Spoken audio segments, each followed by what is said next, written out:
నమస్కారం అమ్మా. ఈ యూనియన్లో మీరు ఏ భాగం, అసలు మీ పేరేంటమ్మా? నా పేరు అనురాధ.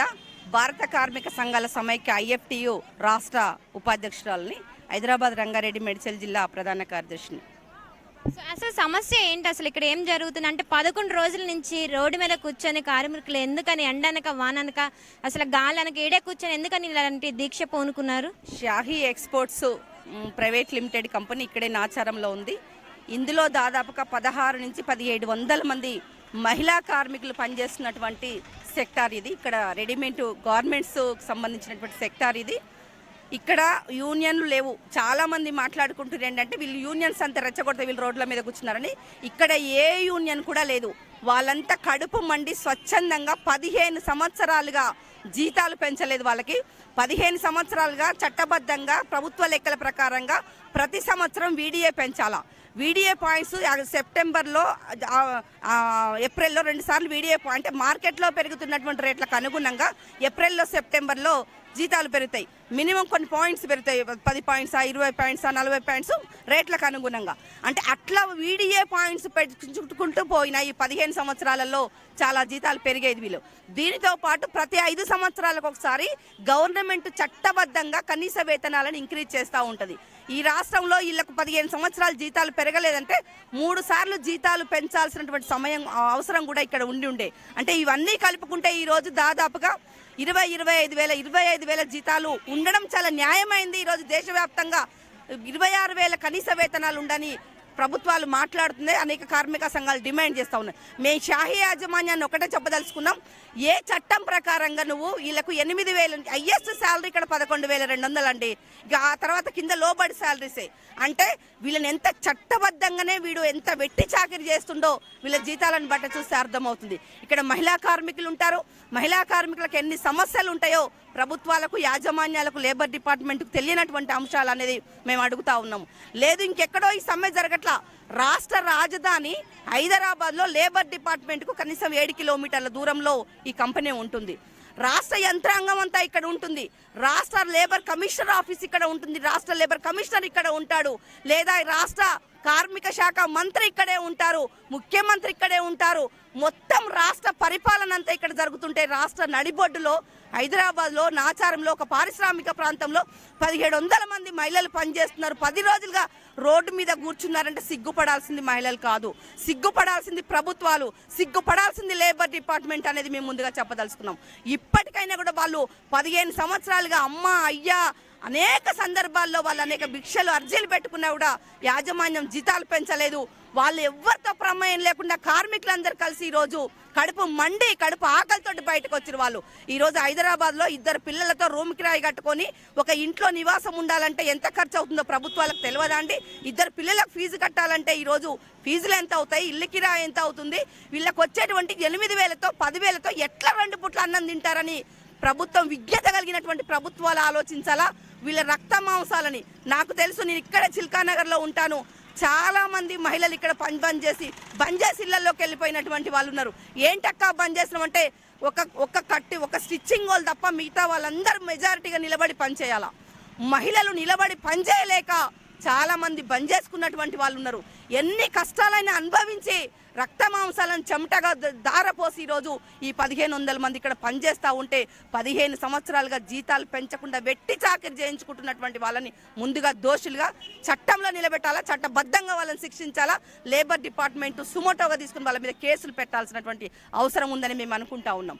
ఈరోజు కార్మికులు కడుపు మండి రోడ్డు మీద కూర్చుంటే వాళ్ళకి 5,000 పెంచుతామన్నాం కదా, ఎంత దుష్ప్రచారాలు చేస్తూ ఉన్నారు అనేది మేము ప్రభుత్వం ఇప్పటికైనా యాజమాన్యం లేబర్ డిపార్ట్మెంట్ సీరియస్గా ఆలోచించాలి. లేబర్ ప్రభుత్వానికి లేదా యాజమాన్యాలకు కార్మికులకు మధ్య సమస్యలు వచ్చినప్పుడు లేబర్ డిపార్ట్మెంట్ జోక్యం చేసుకోవాలా. 10 రోజులైన లేబర్ డిపార్ట్మెంట్ కూడా చోద్యం చూస్తుంది. ఇక లేబర్ డిపార్ట్మెంట్ కూడా సీరియస్గా తీసుకోవాలా. మేనేజ్మెంట్ ఇప్పటిదాకా వాడు కోట్ల రూపాయలు అనేక రాష్ట్రాలలో ఇక్కడి కార్మికుల శ్రమతో వాడు పెట్టుబడులు పెట్టింది కాబట్టి ఇప్పటికైనా వాళ్ళకు వేతనాలు పెంచాలి. వాళ్ళు గొంతమ్మ కోరికలు ఏం కోరట్లా, లేకుంటే యాజమాన్యం ఆస్తులు అడగట్లా, లేకుంటే ఉంటే ఇంకో ఫ్లాట్లు అడగట్లా, ఇంకోటి అడగట్లా, కనీస వేతనాలు పెంచమనేది అడుగుతా ఉన్నారు. అందుకనే ఇప్పటికైనా యాజమాన్యం మొండికి పోకుండా ఇప్పటిదాకా 15 సంవత్సరాలుగా వాళ్ళు దోచుకున్నటువంటి రక్తమాంసాలతో సంపాదించుకున్న డబ్బులలోకి కనీస వేతనాలు, వాళ్ళ జీతాలు పెంచాలనేది వాళ్ళ సింగిల్ డిమాండ్. కనీస వేతనాల జీవోలు పెంపొందించడంతో పాటు వాళ్ళ కనీసం వెంటనే చర్చలు జరపాల బేషరతుగా. ఇప్పటికే రోడ్ల మీద వాళ్ళు మొత్తం ఒక 1/2 కిలోమీటర్ దూరంలో ఈరోజు టాయిలెట్స్ పోవడానికి ఇబ్బంది పడి ఎండలో వానలో రాత్రి 7 గంటల వరకు వాళ్ళు చల్లో మగ్గుతూ ఉన్నారు. ఈ ఎండకు తట్టుకోలేక చూడండి, మీరు కెమెరాలు పెట్టండి, ఆ మూల కంచెలు ఈ మూల వరకు అక్కడి వరకు ఈరోజు వాళ్ళు కూర్చుంటున్నారు. ఇప్పటికీ లేబర్ డిపార్ట్మెంట్ ప్రభుత్వం సీరియస్గా తీసుకొని వాళ్ళ జీతాలు తక్షణం పెంచి వాళ్ళ సమ్మెను విరమింపజేయాలి తప్ప వాళ్ళని అదిరించో బెదిరించో వాళ్ళ యూనిటీని దెబ్బతీసో నయాన్నో భయాన్నో వాళ్ళను వంగదీసుకోవాలని చూస్తూ ఊరుకోవడానికి రాష్ట్రంలో కార్మిక సంఘాలు కూడా వాళ్ళందరికీ ఈరోజు సబ్బండ వర్గాల ప్రజలు వాళ్ళకి అండగా ఉంటున్నారు. వాళ్ళు యూనియన్ లేకపోవచ్చు వాళ్ళకని బయటకంచెలు అన్ని రకాల సెక్షన్స్ వాళ్ళకి మద్దతుగా ఉంటున్నారు. భవిష్యత్తులో కూడా ఉంటారు. వాళ్ళ సమస్య పరిష్కారం అయ్యేంత వరకు వాళ్ళ ఎంటే మేము ఉంటామని చెప్తూ తక్షణం ప్రభుత్వం లేబర్ డిపార్ట్మెంట్ పూనుకొని వాళ్ళ డిమాండ్ ఏదైతే ఉందో వేతనాలు పెంచాలని దాన్ని పరిష్కరించాలని ఈ సందర్భంగా కోరుతా ఉన్నాం. నమస్కారం అండి. అంటే మీరు యూనియన్కి ఎటువంటి సంబంధం ఉంది? ఒకటి, ట్రేడ్ యూనియన్ సంబంధించిన వాళ్ళు కార్మికులు ఇన్ని గంటలు పనిచేయాలనే ఉద్దేశంతో మేము కూడా పనిచేస్తున్నాము. దాదాపు గ్రేటర్ హైదరాబాద్లో అన్ని కార్మిక సంబంధించిన ఫ్యాక్టరీలు వేరు, ఇక్కడ సంబంధించిన దోపిడీ వేరు. ఎందుకు అని అంటే ఇక్కడ దాదాపు 3,000 మంది కార్మికులు పనిచేస్తారు. స్టిచ్చింగ్ కానించి అనేక రకాలుగా ఈ ఐరన్ చేసేటోళ్ళు, ఇది ప్రధానంగా టెక్స్టైల్ సంబంధించిన బట్టలు కుట్టుదు. ఇందులో 3,000 మంది పనిచేస్తారు. మహిళలు మాత్రమే ఎక్కువ మంది పనిచేస్తారు. వీళ్ళు 8 గంటలు పని చేసినప్పటికీ దాదాపు 18 ఏళ్ళు పనిచేసేవాళ్ళు కూడా ఉన్నారు, 10 ఏళ్ళు పనిచేసేవాళ్ళు ఉన్నారు. 10 ఏళ్ళు పనిచేసినా కానీ 1,000 రూపాయల జీతం కూడా పెంచుకోకుండా జీవో నెంబర్ మాకు ఇంతవరకే ఉందని చెప్పేసి వీళ్ళని మోసం చేస్తున్నారు. ఈ 10,000 రూపాయలే కాకోకుండా 2 రోజులకు పొరపాటున ఆబ్సెంట్ అయితే వాళ్ళకి 2,000 రూపాయలు జరిమానా మైనస్ బోనస్ అనే పేరు మీద కట్ చేస్తున్నారు. అంటే ఇందులో దాదాపు నెలకి 90% మంది కార్మికులు, మహిళా కార్మికులు 8,000 నుంచి 9,000 వరకే జీతం కొనసాగిస్తే వాళ్ళే ఉన్నారు. ఇందులో మహిళలు ఇంత తక్కువ జీతం ఎందుకు పనిచేస్తున్నారంటే భర్తలు పనిచేయని వాళ్ళు, తాగుబోతులుగా ఉండేటోళ్ళు కొంతమంది అయితే ఒంటరి మహిళలు ఉన్నారు. దీని మీదనే ఆధారపడి ఏదో పిఎఫ్ వస్తుంది, ఈఎస్ఐ వస్తుంది అనే పేరు మీద చుట్టుపక్కల వాళ్ళు ఇతర రాష్ట్రాల నుంచి వచ్చి అనామగ్గా పనిచేసే వాళ్ళు ఉన్నారు. దీనిని ఆసరా చేసుకొని వీళ్ళు మరీ పెద్ద ఎత్తున దోపిడీ చేస్తూ ఉన్నారు. అదే కాకోకుండా 250 మంది దాటితే క్యాంటీన్ అనేది ఉండాలి. అడవుడిగా వస్తే వాళ్ళు టీలో టిఫిన్ తినేటట్టు ఉండాలి. కానీ ఉదయం వస్తే సాయంత్రం వరకు ఒక టీ కూడా పోయించరు. క్యాంటీన్ అనేది కూడా పెట్ట ఉంటారు. 8 గంటలు పనిచేసి నిలుసోనే పనిచేయాలి. టాయిలెట్కి వెళ్ళాలంటే కనీసం 200 మందికి ఒక టాయిలెట్ మాత్రమే ఉంది. కనీసం 100 మంది ఉంటే 2-3 టాయిలెట్స్ ఉండాలి. ఆ టాయిలెట్స్ కూడా ఏర్పాటు చేయలేనటువంటి దుర్మార్గమైనటువంటి షాహీ కంపెనీలలో అనేక లొసుగులు ఉన్నాయి.